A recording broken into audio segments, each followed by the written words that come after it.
It was the dry season, and water of any sort was hard to find. This in the depths of Africa.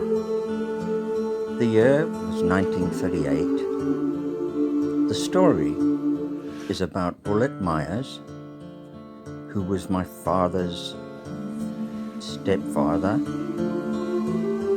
third actually, and he and Bullet had decided to do some prospecting down the old Sharshi River, which was the border between Bechuanaland and then southern Rhodesia. They had heard that there had been a fellow who had had a lucky strike and had found a lot of gold in this region a couple of years before. And as you know, or don't, small workers do and well plan a trip that will follow their dreams and achieve the objective of that magnet, which is yellow gold. They had an old Model T truck, and this they added all their picks and shovels and all the paraphernalia that goes along with what you have to do to dig a hole in the ground. They had planned to spend about 2 months and get back before the rains set in. Now this is the way it went.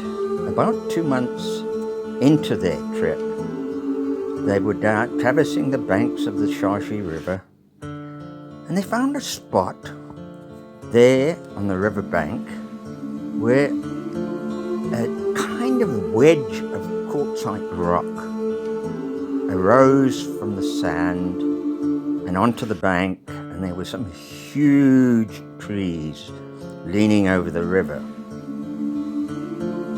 And this area looked very inviting for a good setup point.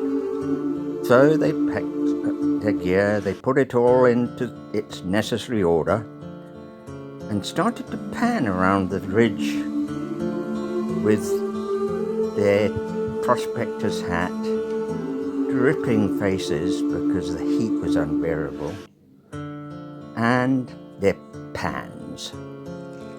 Within minutes, Bullet had found a thread of gold. After finding this thread of gold, both my dad and Bullet danced around in the water like two happy schoolboys, believing that this was their El Dorado, this was their happy place. Regrettably, a thunderstorm erupted, and suddenly the river started to rise.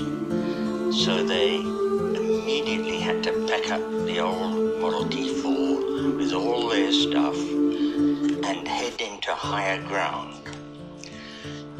That was the start of the rainy season, and it never seemed to stop. They had to make their way back home, which they did in a very arduous, rainy, muddy condition, often having to dig themselves out, and seldom were they able to do more than 20 or 30 kilometers without having to use a tow hitch and wrap it round a tree. Anyway, they were both extremely excited, and once home, planned for their eventual return after the rainy season to find the thread of gold again.